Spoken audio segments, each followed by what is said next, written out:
Shalom, jemaat dikasih Tuhan.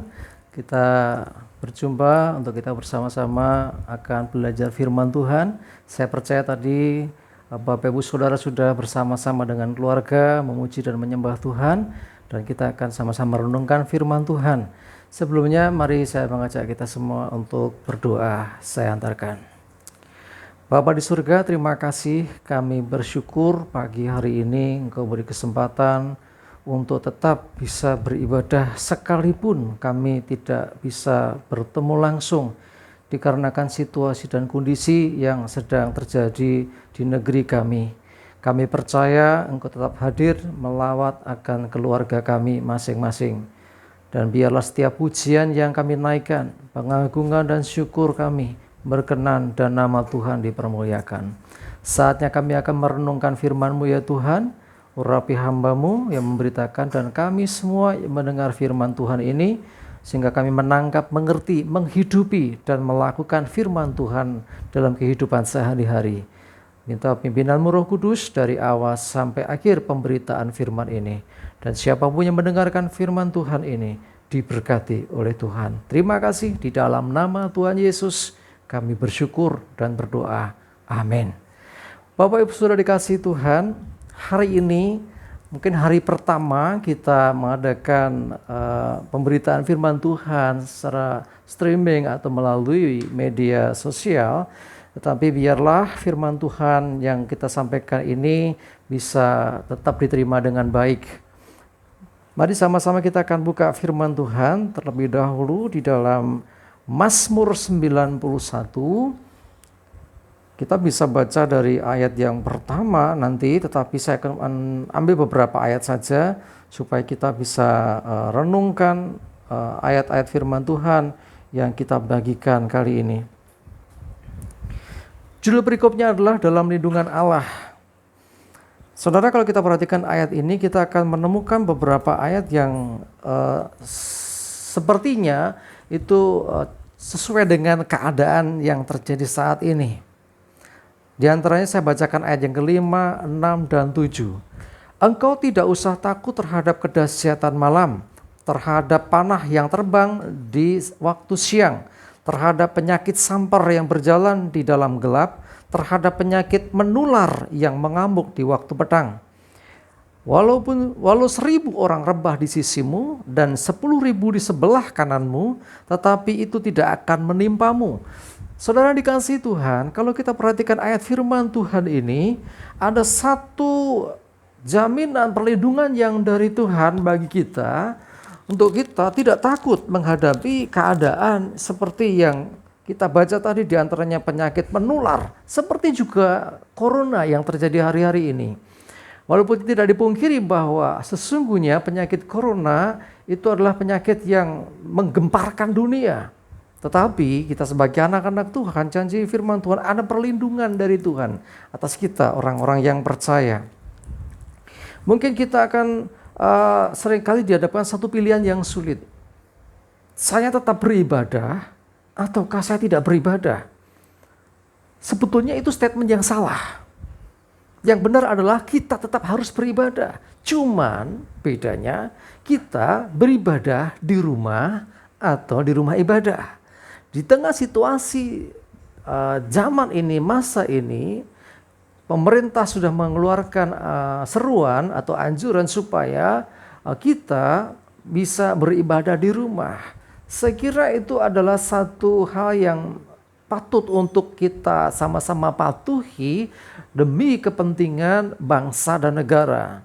Jadi bukan berarti ini seperti pertaruhan iman. Bukan berarti ini antara, kita nggak boleh ibadah, kenapa? Kita orang percaya kan harusnya kebaktian. Betul, tetapi situasi ini juga tidak akan berlangsung seterusnya. Kita diminta setidaknya 2 minggu ini untuk kita bersama-sama memberi ruang, memberi kesempatan kepada pemerintah melalui tim medis yang berjuang keras untuk bisa menanggulangi virus corona yang sedang merebak saat ini. Kita harus bijaksana seperti yang dikatakan di Amsal pasal yang ke-22. Amsal pasal yang ke-22 ayatnya yang ketiga. Dikatakan demikian firman Tuhan, Kalau orang bijak melihat malapetaka, bersembunyilah ia. Tetapi orang yang tak berpengalaman berjalan terus, lalu kena celaka. Dalam terjemahan bahasa Indonesia masa kini dikatakan lebih mudah dipahami, orang bijaksana menghindar apabila melihat bahaya. Orang bodoh berjalan terus dan tertimpa malapetaka. Saudara, kita harus jadi orang yang bijaksana. Kalau dikatakan di dalam Amsal tadi, kita jangan jadi orang yang bodoh. Sudah tahu di depan itu ada masalah. Di depan kita ada penyakit yang jelas-jelas itu mengancam. Ini bukan masalah pertaruhan iman, saudara. Kalau kita bisa menghindari itu, kenapa tidak? Kecuali ini pertaruhan iman. Hidup dan mati, pokoknya aku ikut Yesus atau tidak. Ini bukan masalah ikut Yesus atau ikut dunia. Bukan, saudara. Ya, jadi ini juga berlaku untuk seluruh warga bangsa Indonesia. Jadi artinya dengan kita mengikuti himbauan yang disampaikan pemerintah, berarti kita mendukung juga proses yang dilakukan oleh pemerintah untuk mengatasi berkembangnya penyakit atau virus corona ini. Jadi Amsal sudah mengajarkan kepada kita supaya kita jadi orang yang bijaksana. Jadi kita juga mendengar berita di mana-mana, ya, perkembangannya luar biasa, cepat sekali. Tetapi kita bersyukur di masa ini, ya, kita sudah ada teknologi yang canggih juga. Di antaranya sekalipun kita saat ini, ya saya katakan saat ini, tidak beribadah bersama-sama di satu tempat, tetapi kita tetap bisa mendapatkan pengajaran firman Tuhan. Bapak Ibu Saudara dikasih Tuhan, Yesus sendiri pernah mengalami satu situasi di mana dia tidak melakukan konfrontasi sekalipun dia berkuasa, dia maha kuasa. Mari kita lihat sama-sama dalam Yohanes pasal yang ke-8. Yohanes pasal yang ke-8 ayat yang saya ambil saja langsung ayatnya ya. Nanti perikopnya dibaca seluruhnya sendiri. Ayat yang ke-59. Demikian firman Tuhan. Lalu mereka mengambil batu untuk melempari dia. Tetapi Yesus menghilang dan meninggalkan bait Allah. Apakah kita berpikir Yesus kalah? Apakah kita berpikir kenapa Yesus gak hadapi saja mereka? Apakah Yesus gak berani berhadapan dengan mereka? Bukan itu. Kalau memang sudah waktunya dan itu memang bagian dari rencana Tuhan, kita tahu Yesus di Taman Getsemane dijemput oleh prajurit-prajurit Romawi dan akhirnya singkat ceritanya dia disalibkan. Dia tidak melawan. Dia hadapi itu. Tetapi ketika kita baca ini tadi di dalam Yohanes 8 ayat 59 ini belum waktunya. Kalau orang mengotot, ya artinya tidak menggenapi rencana Tuhan buat apa? Bapak Ibu Saudara dikasih Tuhan, kembali ke bacaan kita yang semula tadi di dalam Mazmur 91 tadi. Kita menemukan di situ sesungguhnya Tuhan sendiri itu menjamin kehidupan kita orang-orang percaya. Ya, ketika menghadapi situasi yang tidak mengenakan, sesuatu yang mungkin mengerikan boleh kita katakan, dalam Tuhan ada perlindungan. Mari saya ajak kita lihat di Mazmur ke-50 ya, maaf kita ke Mazmur 50 dulu. Ayat yang ke-15. Dikatakan, berserulah pada waktu kesesakan, aku akan meluputkan engkau dan engkau akan memuliakan aku. Tujuannya, ya, waktu kita menghadapi kesesakan, Tuhan akan tolong. Dengan tujuan apa? Kamu akan memuliakan aku. Segala yang terjadi atas hidup kita, itu kembali untuk kemuliaan nama Tuhan.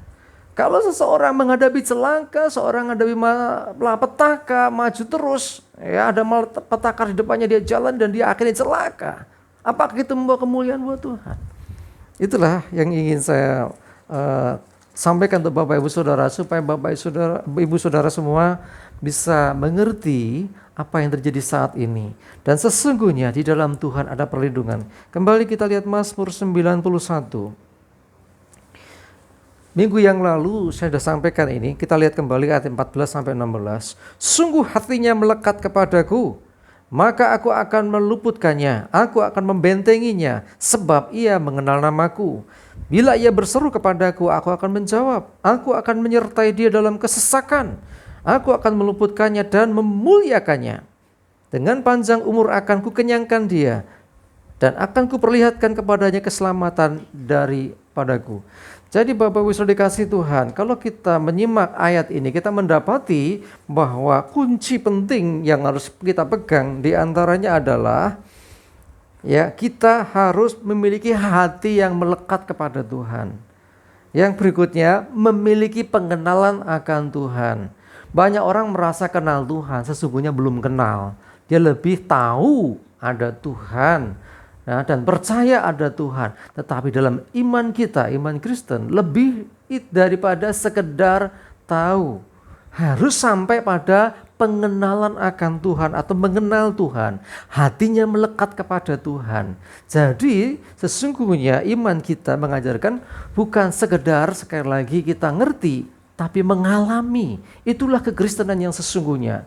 Kalau orang Kristen belum mengalami Tuhan dalam dirinya, belum mengalami perjumpaan secara pribadi dengan Tuhan dalam hidupnya, itu nanti jadi Kristen katanya.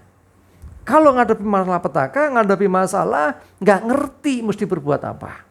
Karena nggak ngerti juga Tuhan akankah menolongku. Ya, kalau orang mengenal Tuhan, kita akan tahu bahwa apapun yang terjadi atas hidup orang percaya, ada Tuhan yang punya rencana yang jauh lebih besar. Bahkan di balik permasalahan, di balik pergumulan, di balik beban hidup yang dihadapi, ada rencana yang indah. Bahkan Tuhan berkata melalui firman-Nya, sebab aku ini mengetahui rancangan-rancangan apa yang ada padaku mengenai kamu. Bukan rancangan kecelakaan, tetapi rancangan damai sejahtera yang memberikan kepadamu hari depan penuh pengharapan. Bapak Ibu Saudara dikasih Tuhan, menyikapi apa yang terjadi hari-hari ini, sekali lagi saya memotivasi, mendorong Bapak Ibu Saudara untuk tetap memiliki satu keyakinan bahwa Tuhan tidak pernah meninggalkan Bapak Ibu Saudara. Tanggal 20 kemarin, ya terus terang ada beberapa teman hamba Tuhan juga menanyakan bagaimana dengan keadaan ini. Bahkan teman saya di gereja lain pun sama menanyakan itu. Lalu saya coba kontak dengan sinode kita, dan ternyata Bapak Adi sedang ada di Amerika. Melalui surat elektronik atau email beliau memberikan tanggapan. Saya mungkin sempat kirimkan di grup WA. Di situ saya potong sebagian, saya kasih penggalanya karena panjang. Yang di atas itu bukan untuk jemaat tapi untuk hamba Tuhan. Tapi itu yang bawah itu untuk jemaat, supaya memberikan istilahnya pengarahan, menjelaskan ke jemaat supaya mengikuti anjuran atau himbauan pemerintah. Nah, itu yang kita lakukan sekarang. Jadi kenapa Civan kok ibadahnya minggu ini, khususnya dan minggu depan itu kok tidak ibadah di gereja, tetapi kita ibadahnya kok secara jarak jauh, ya. Sekali lagi di antaranya adalah kita meresponi apa yang disampaikan Bapak Adi dan juga mengikuti petunjuk pemerintah. Kita tahu bahwa pemerintah itu adalah wakil Allah di dunia. Kita percaya tidak ada pemerintahan yang tidak dari Allah. Jadi kita mesti tetap juga mengikuti. Kalau itu baik buat kita, kita harus ikuti. Kita percaya maksud pemerintah baik, tujuan pemerintah baik, ya, untuk menyelamatkan bangsa ini supaya tidak semakin terpuruk karena penyakit corona. Di belahan dunia yang lain juga mengalami hal yang sama. Lebih dari 2/3 penduduk dunia mengalami, ya, bangsa di dunia mengalami. Sekitar 185 negara sudah terpapar penyakit atau virus corona ini. Nah, hal yang penting di samping yang saya sampaikan tadi, ya, sekaligus melalui khotbah ini juga mau sampaikan, mari kita mulai jaga diri, jaga stamina tubuh. Ya, itu penting. Jaga kebersihan, ya, sering cuci tangan. Bingung cari hand sanitizer, orasah cari yang angel. Ya, cuci tangan pakai sabun saja. Ya, diusahakan di air yang mengalir, bukan di ember loh, ya. Ya, airnya dialirkan. Kalau di ember kan nanti ya bisa nempel lagi, ya. Intinya cari air yang mengalir. Terus saya nggak kalah penting juga masker. Ya, masker ini sebetulnya kalau saudara di rumah dengan orang-orang terkasih tidak harus pakai, nggak apa-apa. Teman kalau keluar alangkah baiknya karena kita berhubungan dengan dunia luar yang kita nggak tahu. Ya, penyebarannya sejauh mana. Yang lain lagi yang nggak kalah penting, ini yang terpenting menurut saya, doa. Ya, terus jaga kehidupan doa kita, ya, berdoa kepada Tuhan, bukan hanya doa minta diri kita dilindungi, bukan doa untuk saya, untuk keluarga saya, bukan hanya itu. Doakan pemerintah, doakan tim medis, doakan setiap aparatur negara yang sedang berjuang untuk mencari solusi atau jalan keluar untuk menyelesaikan masalah penyakit virus corona ini. Ya, kita percaya pertolongan Tuhan pasti akan datang. Kita percaya bahwa ini bukan akhir segala-galanya. Mari perkuat iman kita, percaya kepada Tuhan dan jangan pernah ragu. Ya, jadi saya ulangi lagi bahwa ibadah kita seperti ini itu bukan sesuatu yang dipermasalahkan lagi, dan ini bukan masalah pilihan iman. Pilih Yesus atau dunia? Bukan. Kita tetap percaya Tuhan Yesus, kita tetap percaya. Ya, cuman situasi ini yang memaksa tanda kutip kita melakukan hal ini dengan tujuan yang baik. Ya, jangan sampai terjadi seperti di beberapa daerah. Ya, saya baca berita juga di Korea, bahkan ada hamba Tuhan yang sampai berurusan hukum. Gara-gara apa? Gara-gara tetap menyelenggarakan ibadah raya yang jemaatnya begitu banyak, sehingga ada sekitar 4.000 kalau nggak salah jemaatnya justru akhirnya terpapar virus corona. Kita nggak mau itu terjadi. Ya, kita mau dukung pemerintah supaya semuanya cepat selesai. Ayolah, ya kita istilahnya lakukan apa yang bisa kita lakukan. Ya, kita doakan dan kita termasuk dalam hal ini mengurangi perkumpulan massa atau bertemu dengan banyak orang. Nah, yang terpenting selalu saya ingatkan, mari kita tetap mengandalkan Tuhan. Percayalah bahwa Tuhan tidak meninggalkan kita. Di tengah situasi seakan-akan kok tidak ada Tuhan, saya mau beritahu saudara, Tuhan menyertai kita. Ayat firman Tuhan jelas berkata, yang di dalam Mazmur 91, ya. Di Mazmur 91 di ayat yang ke-15, bila ia berseru kepadaku, aku akan menjawab, aku akan menyertai dia dalam kesesakan.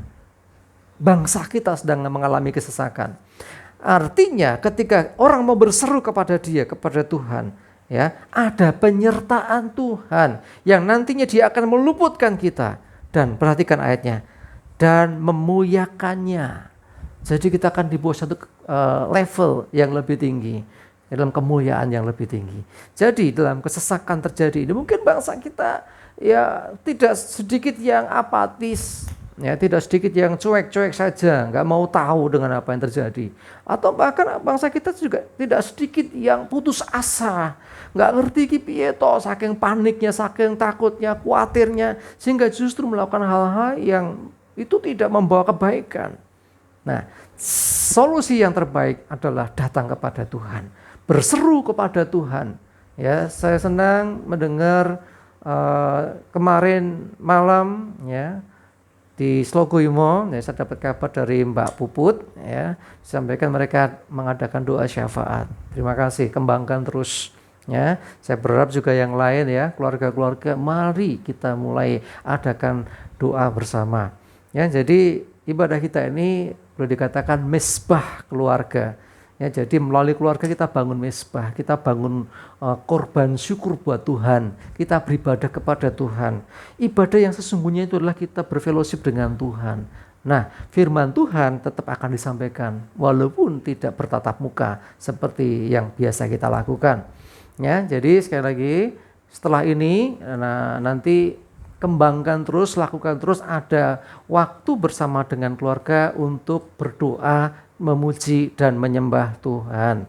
Jadi ini jadi hal yang baik buat kita, jadi kesempatan yang baik, momentum yang baik. Justru dengan situasi ini saya berharap iman kita justru semakin bertumbuh karena kita ada fellowship, ada relation dengan Tuhan, dan sekolah-sekolah diliburkan. Ini juga sedikit saya menanggapi untuk anak-anak sekolah minggu juga kita off-kan dulu. ya. Tetapi saya sudah mendapat konfirmasi dari guru setelah minggu, dari pembimbingnya Ibu Esther. Jadi ada link yang bisa diakses di YouTube juga, ini bekerjasama dengan Superbook kalau nggak salah ya. Dan juga nanti kalau mungkin ada juga konsultasi bisa via WA ke Ibu Esther ya. Demikian juga untuk kegiatan-kegiatan yang lain termasuk ke Slogoimo sementara ini paling tidak 2 pekan ini kita off. Tetapi saya berharap ya karena di sana juga sudah ada akses internet yang baik ya, cukup kencang sehingga tetap bisa mengikuti ibadah online atau melalui media sosial seperti yang sudah kita jalankan saat ini. Bapak Ibu sudah dikasih Tuhan, saya mau mengingatkan Bapak Ibu Saudara, ini memang akhir zaman. Di akhir zaman akan banyak hal yang terjadi yang seringkali itu di luar pemahaman kita. Mari di akhir zaman ini kita semakin meneguhkan iman dan pengharapan kita di dalam Tuhan. Percayalah bahwa di dalam Tuhan selalu ada kekuatan dan pertolongan. Anda tidak sendiri. Yesus menyertai kita. Tuhan berserta dengan kita. Dia berdaulat dan berkuasa. Mungkin sudah bertanya, kalau Tuhan bersama kita, bersama dengan saya, bersama dengan kami, kok tidak ada pertolongan? Saya mau beritahu saudara, bukan tidak ada pertolongan. Kadang Tuhan izinkan situasi terjadi, tetapi percayalah ada maksud dan tujuan yang baik di balik semua yang kita anggap tidak baik. Kita hanya melihat satu sisi, kok nggak baik? Itu sisi kita. Tetapi kalau kita mau pakai sudut pandangnya Tuhan, kita akan melihat sesuatu yang luar biasa. Sesungguhnya Tuhan sudah merencanakan segala sesuatu sedemikian rupa. Sehingga pada endingnya adalah kehidupan yang kekal. Ya, firman Tuhan tadi di bagian akhir Mazmur 91 dikatakan di sana bahwa dengan panjang umur akan kukenyangkan dia dan akan kuperlihatkan kepadanya keselamatan daripadaku. Poin akhirnya apa? Ada keselamatan yang dari Tuhan yang dinyatakan kepada kita. Jadi Bapak Ibu Saudara dikasihi Tuhan, ya, keselamatan dari Tuhan, pertolongan dari Tuhan itu akan dinyatakan kepada kita. Kita percaya bahwa tenaga medis, ilmuwan sedang berjuang keras. Nah, kita doakan mereka. Kita mintakan hikmat dari Tuhan menyertai mereka sehingga bisa segera menemukan solusi. Dan percayalah bahwa seperti apapun solusinya itu, sesungguhnya itu campur tangan Tuhan yang nyata. Jangan jadi lemah, jangan terlalu panik dan khawatir, tapi tetap waspada. Karena penyebaran virus ini cepat sekali dan sekarang sudah mencapai lebih dari 185 negara mengalaminya. Indonesia salah satunya. Dan kita percaya pemerintah sudah berjuang keras. Mari bersama-sama kita dukung. Amin. Oke, kita akan berdoa bersama-sama. Tuhan terima kasih, kami percaya Tuhan. Apapun yang terjadi atas hidup kami hari ini, pergumulan apapun yang kami hadapi, terlebih berkaitan dengan virus corona yang sedang merebak di negeri kami mau bersandar kepada Tuhan. Engkaulah tempat perlindungan kami, Engkaulah tempat kami berharap. Dan pengharapan di dalam Engkau ya Tuhan tidak pernah sia-sia. Kami berdoa saat ini Tuhan, untuk pemerintahan negeri kami, untuk tim medis, ilmuwan, dan segala yang sedang berjuang habis-habisan, yang sedang berjuang secara maksimal, untuk memberikan yang terbaik, untuk bisa mengatasi permasalahan virus ini. Tuhan beri hikmat kepada mereka sehingga ditemukan vaksin yang terbaik. Baik itu ilmuwan dari dalam negeri ataupun dari luar negeri. Kami percaya Tuhan, oleh pertolongan-Mu dan hikmat-Mu mereka akan dimampukan. Kami berdoa untuk seluruh umat-Mu, khususnya jemaat JKI Yesus bagi segala bangsa dan juga seluruh anak-anak Tuhan dimanapun berada. Kami berdoa supaya Tuhan menjaga melindungi mereka semua. Lindungi keluarga-keluarga kami. Lindungi seluruh umat-Mu sehingga mereka semuanya diselamatkan, diluputkan dari bahaya virus corona ini. Terima kasih ya Tuhan. Kami juga berdoa Tuhan untuk setiap gereja-gereja. Mungkin ada beberapa gereja yang masih melakukan ibadah secara konvensional. Berkati Tuhan, tetap dilindungi Tuhan. Dan juga tidak sedikit yang akhirnya harus melakukan ibadah secara online atau melalui internet. Tuhan juga memberkati. Kami percaya pemberitaan firman Tuhan tidak terbatas dengan cara-cara yang sederhana, tetapi kadang juga melalui teknologi yang berkembang saat ini. Kami berdoa juga saat ini Tuhan, untuk setiap pemirsa, setiap jemaat Tuhan yang mendengarkan siaran ini. Tuhan jagai mereka, Tuhan berkati mereka semuanya. Terima kasih Bapa, kami mengucap syukur firman-Mu sudah diberitakan. Biarlah Roh Kudus yang tolong kami semua untuk kami bisa menjadi pelaku firman Tuhan. Kami percaya Tuhan, seluruh jemaat-Mu tetap kuat, tetap memiliki iman dan pengharapan di dalam Tuhan Yesus Kristus.